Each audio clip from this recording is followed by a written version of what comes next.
Hey, what's happening? Happy Tuesday, everybody. It's Daryl here. It's bright and freaking early, man. You know it. It's 3:38, not even 3:30 a.m. here in Connecticut on the East Coast. I've been wanting to make this video for, I'd say almost 2 months now. And with Coachella, I hope I'm saying that right, in California, in the California desert, it's just really got my mind on it more. And that's why I'm making this video. Before I get into that, I want to just really briefly talk about yesterday's video. When I make the video in the morning, I haven't checked the comments. I haven't checked the views yet. I don't do that because I will get sidetracked. It always happens. So I don't check. Yesterday I kind of did I called it an experiment. And I haven't checked. I haven't checked the views. I haven't checked the comments yet. I don't usually until I make the next day's video. Otherwise, I get sidetracked reading the comments, and today's video would go way off track, and I can't have that. Okay, that being said, today's video, I want to talk about, like I said, with what's good, the Coachella festival in the California desert going on. I'm an old man. I'm 57, and I've been clean and sober. I'll say it again for if you're just watching this channel for the first time. I've been clean and sober now since October 23rd of 2006. About almost 16 and a half years. Completely clean and sober. And I'm going to talk more about that completely part in a second. I used everything. I started off in my teens in high school using and selling marijuana. Hallucinogens, LSD, mushrooms, psilocybin, mescaline. And then I moved on to cocaine, crack cocaine, selling, and finally into opioids, the end of the line. And I got into methadone maintenance, and I tried everything. I was in and out of detoxes and rehabs over 13 times. And the thing that finally worked for me was methadone maintenance. I'll talk more about that in a second. Okay, let's talk about California Clean first. If you're not familiar, you probably heard this term before. California Clean. In my heart, I want to say it's not really clean. It's when you switch one drug, when you don't eliminate all drugs, narcotics, or alcohol from your life. DEMI Lovato is famous for using this term, and Aaron Carter is famous for using this term. It's kind of toning it down, kind of mellow California style. Still using weed and drinking, or still using weed and psychedelics in the case of Demi Lovato, or still using weed and Xanax in the case of Aaron Carter. Now, both of these two have talked about what I just said. I'm not making this up. The links will be down below for both these things. Okay, there's different kinds. There's different ways to. There's different kinds of recovery. Okay, one of the most important things I learned is not to judge others' recoveries. And I think if you've been in recovery, you'll understand this. Your recovery is always questioned.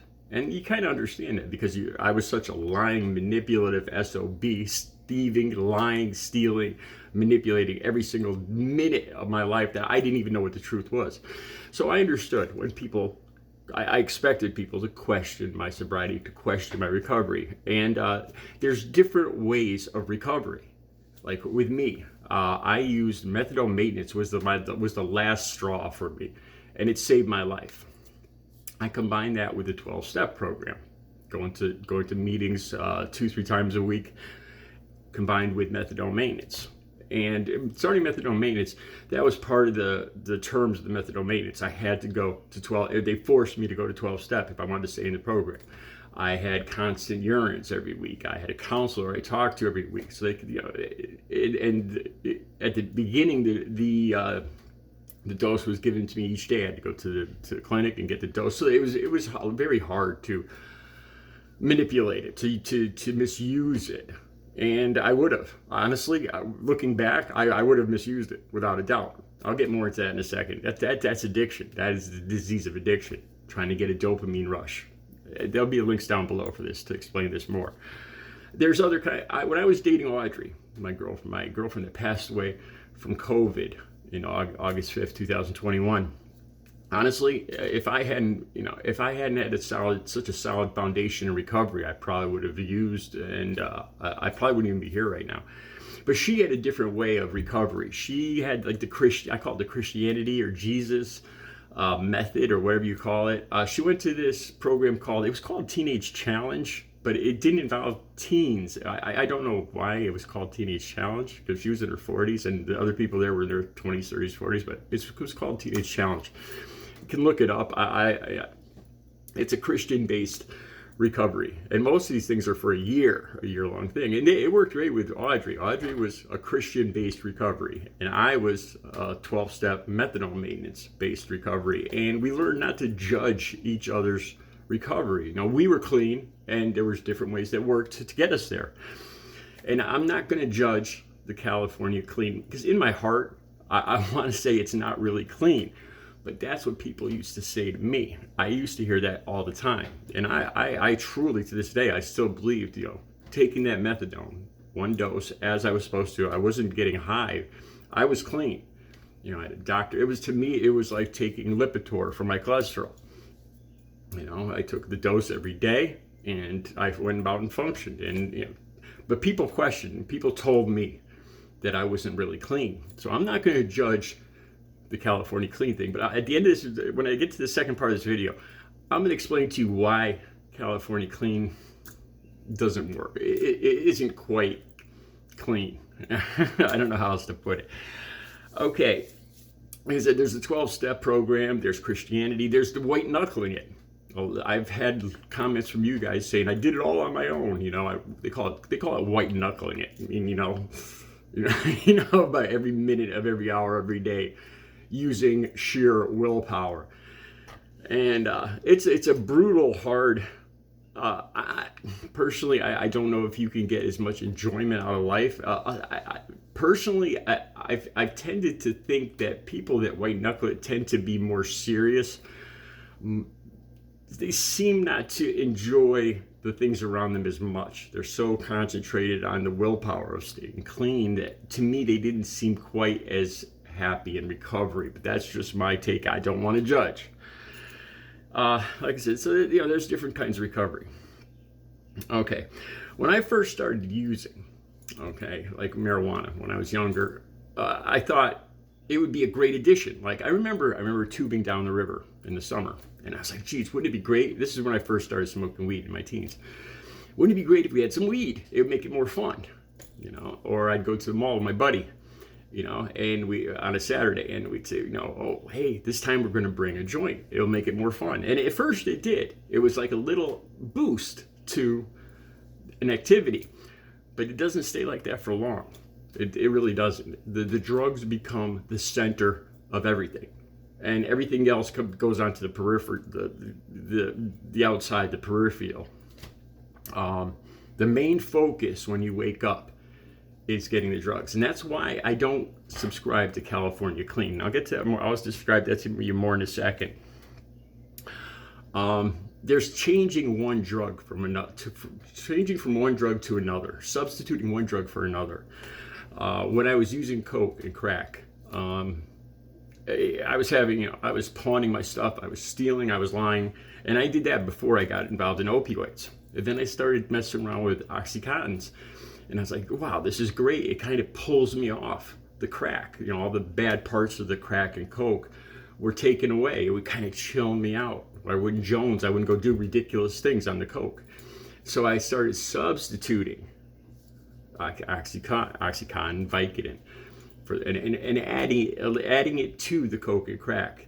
And thinking in my head, well, I'm kind of substituting one for another, and all it did is make me cross. It did, seriously, all it did, it made matters worse. It really did. And at California Clean, I kind of get the, people will say that that's what you're actually doing. You're substituting marijuana and maybe alcohol, or marijuana and Xanax, or marijuana and psychedelics. You're substituting it for the harder drugs. Okay. Demi Lovato. She initially said she was California Clean, that she didn't subscribe to this one-size-fits-all method. And she, by her own admission, she smoked weed and I think it was psychedelics. And eventually, The link will be down below. I think in her last album in the summer, last summer, she said she was clean because it didn't work for her. She realized that it wasn't really clean. So she gave up the California clean method and went totally clean. She actually did a song. I'm not very familiar with Demi Lovato other than this, but she did a song about California clean and the whole one size fits all thing. I'll try to find a link to it and put it down below.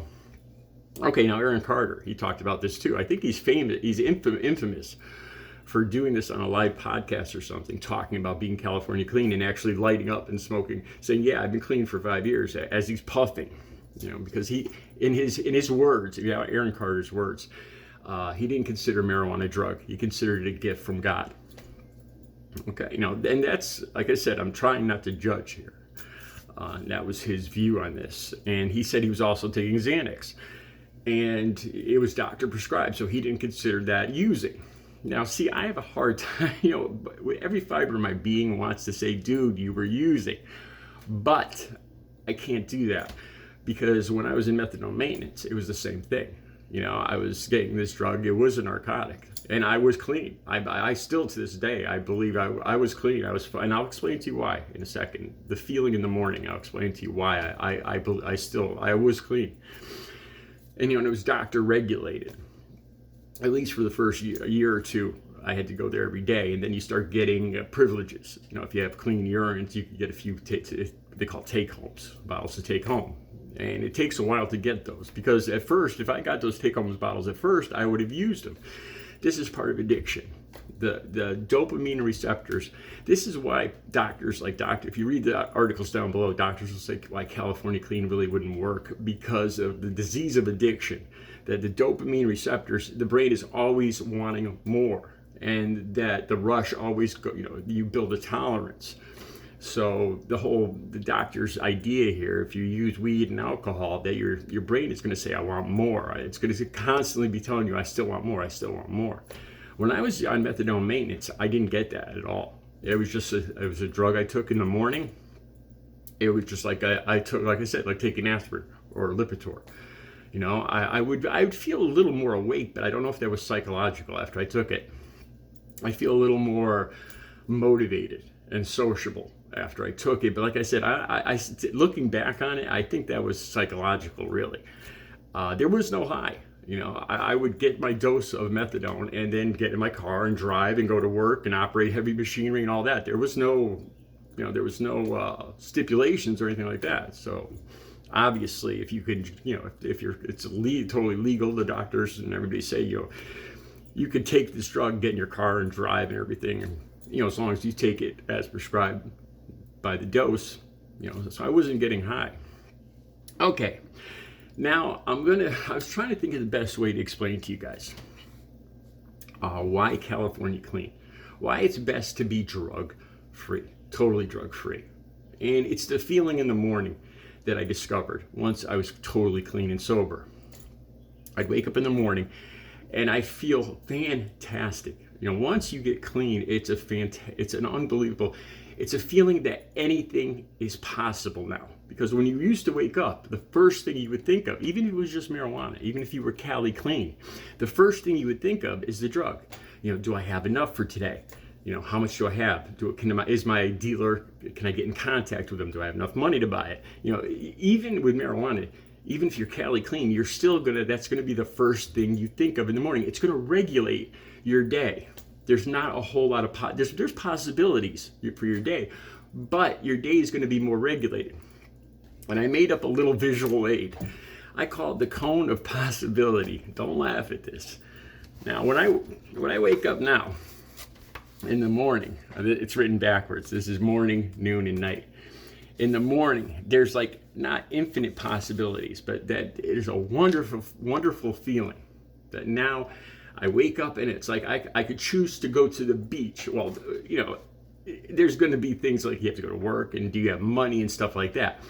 But there's possibilities of things I could do, like say on the weekend or whatever. If my day's free, I could work on my car. I could, even if you have to go to work, there's things I could do at lunch or after.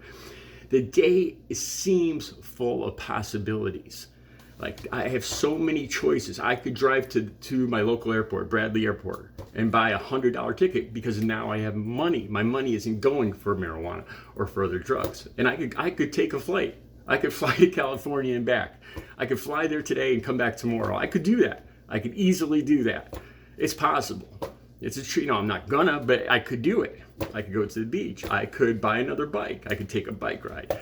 I could go to the mall. I could, I could go roller skating. And that is such a fantastic feeling. When I was using, this is my interpretation. When I was using, you wake up and your day is planned. The first thing you think of is what you need for the day. Even if it's just California clean, the first thing you're gonna think of is marijuana. Do I have enough? Should I get more? Is the person available? Is the source available? Do I have enough money?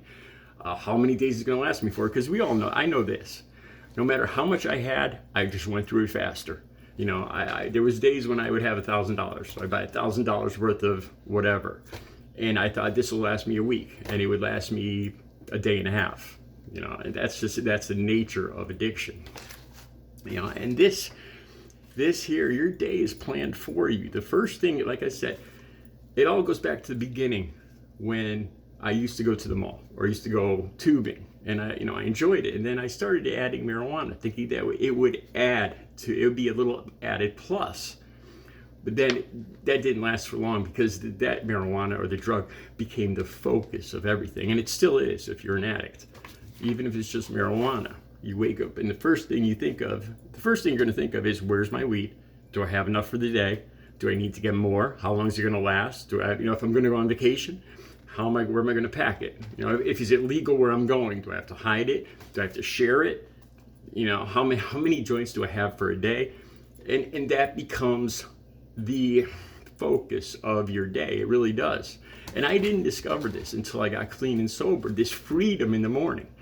I found it in the morning when I'd wake up, and it's like the day is just full of possibilities, almost infinite possibilities. I could do so many things, and it was like that great feeling I had before I got addicted.